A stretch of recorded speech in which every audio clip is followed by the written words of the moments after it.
Maritime Made is presented by Nova Scotia Business Inc., helping to educate, inform, and celebrate our region's manufacturing successes, because great things are happening in all of our communities. For over 17 years, Al Sim has been crafting world-renowned art from his small workshop in Falmouth, Nova Scotia. A welder and metalworker by trade, Al owns Avon River Metalworks, where he specializes in architecturally unique stairs and railings and beautiful pieces of art.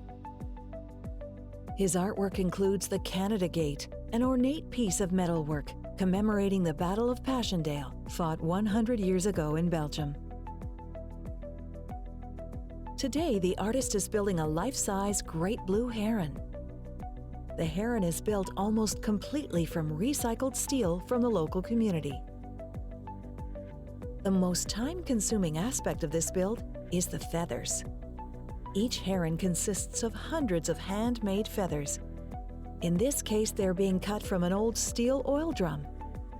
A plasma cutter is used to quickly cut each unique piece. Once cut, the forge is lit and the feathers are placed inside to heat up. Heating metal allows it to be formed. Once the feathers are red hot, they're removed one at a time and forged on the anvil. A 2-pound cross-peen hammer is used to create the feather texture, then used to crown each feather to give it a realistic look. Once forged, the feather is quenched in water and set aside to cool.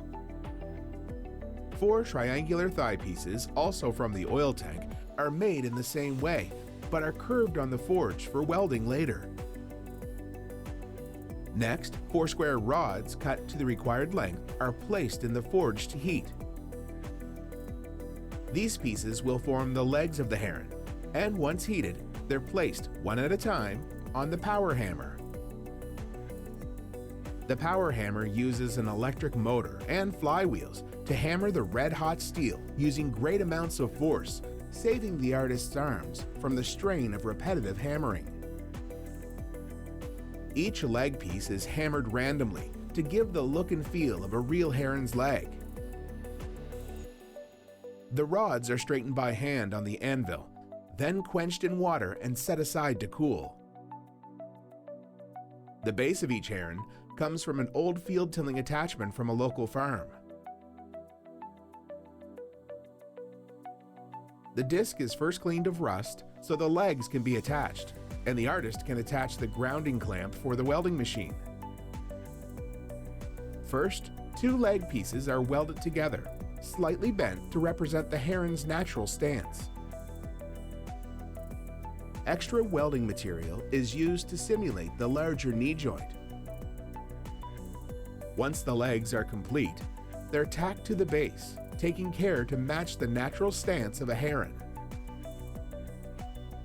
Tacking allows the legs to be moved until they're in the correct place. Next, an old shovel head is retrieved from the steel yard and cleaned up on the workbench using an angle grinder.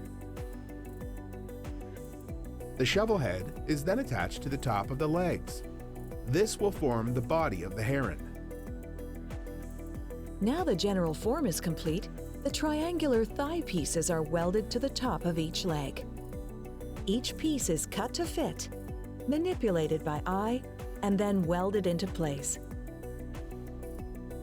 Once the bottom half is complete, everything is fully welded into place. The welds are cleaned off with a stiff brush. Recycled wire is cut into short lengths and welded to the shovel head. This will be uncoiled later to simulate the long plumes associated with adult blue herons.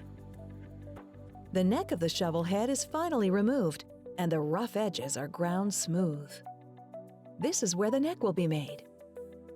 The frame of the neck is created from another discarded farming implement.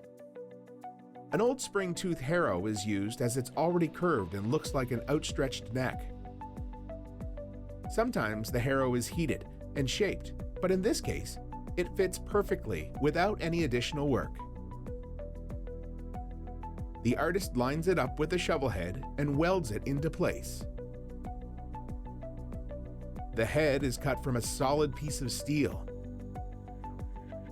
It's first positioned roughly on the neck and marked. Rust is removed, and then it's welded into place. Although the head currently looks like a simple block of steel, feathers and a beak will give it a very realistic look. The beak is cut from a single piece of tubular steel. 2 triangular pieces are marked and cut from the same end. They're then tacked together to simulate a long, pointy beak. The beak is then welded to the head. Now the structure of the heron is complete. It's time to attach the feathers. This is a time-consuming process. First, the larger body feathers are attached, starting at the tail. Each feather is tacked in place with a welding machine and then lightly tapped with a hammer to the required shape. The second layer of feathers overlay the first set. Stainless steel wire is also used at various points to simulate the unique plumage of the great blue heron. Once the edge of the body is complete, large feathers are welded on to finish. Then the feathers are hammered and coerced to create a natural look. The breast feathers are next. These are slightly smaller than the main body feathers and require some artistry to give both a realistic look and to cover up the welds underneath. This part of the bird requires both artistry and welding skill. With the help of an assistant, each of these birds takes about 3 days to complete.